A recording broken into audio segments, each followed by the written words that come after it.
everybody, Miss Mandy here. Gosh, I miss you guys so much. How is everyone doing? Are you finding fun things to do to keep you busy? Are you going on walks or runs or playing outside? Are you finding fun crafts and things to do inside? Well, I have something for us to do today together. Today, I thought we would read one of my favorite books. It's called Nobody Hugs a Cactus. And I hope you like it too.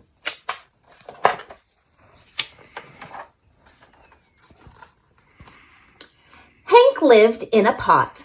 The pot sat in a window. The window looked out at the empty desert. It was hot, dry, peaceful, and quiet, just the way Hank liked it. But every now and then, somebody would interrupt Hank's peace and quiet. "Hi, Hank!" Rosie the tumbleweed called out. "Isn't it a beautiful day?" Hank ignored her. He just wanted to be left alone. "Okay, so long," said Rosie cheerfully, and she tumbled away. Hank was happy again. But just as he was beginning to relax, "Hello!" shouted a tortoise. "Private property!" yelled Hank. "Keep out!" The tortoise was so frightened, he hid in his shell. Hank was still yelling at the tortoise when a jackrabbit dashed by. "Hi, Prickles!" she shouted. "My name isn't Prickles," Hank yelled back, "and stay out of my yard." "Tumbleweeds, tortoises, jackrabbits, what's next?" said Hank. A coyote came loping by. "No dogs allowed," Hank yelled. "Well, I'm not a dog," said the coyote, "and you are as prickly on the inside as you are on the outside."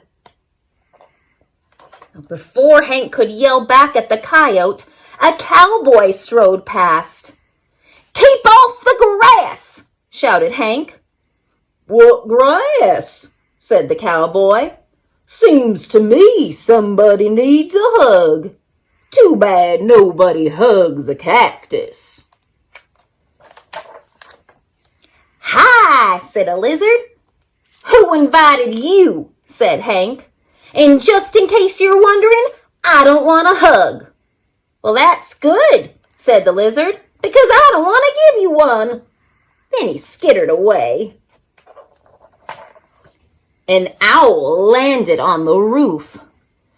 "If you're looking for a hug," said Hank, "well, I guess I could give you one." "Who? Me?" said the owl. "You must be joking." And for the first time, Hank began to feel a little lonely. The next morning, Hank was feeling more sad on the inside than prickly. Maybe a hug wouldn't be so bad after all. The wind began to pick up. An old cup blew by and stuck to Hank's face. His arms were too short to get it off. "Great," said Hank. After a while, Rosie came bouncing by. "I'll get it off you, Hank," she shouted, and she jumped up to knock the cup off Hank's face. Then she tumbled away.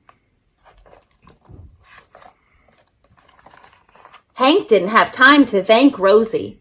He felt bad about all the other times he had been so rude to her. So he came up with a plan. Hank decided to grow the best flower he could and then give it to Rosie as a thank you gift. It took days, but at last it was ready. He couldn't wait for Rosie to pass by again. When at last she finally did come bouncing back, Hank held out the flower. "Look, Rosie," he said, I grew it just for you." Rosie was so surprised she jumped up and gave Hank a great big hug. It felt so nice, Hank didn't want to let go. And as things turned out, he couldn't. Rosie and Hank had become stuck together.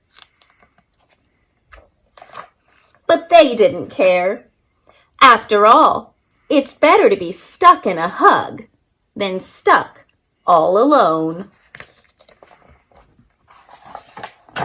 And that is the end of my story.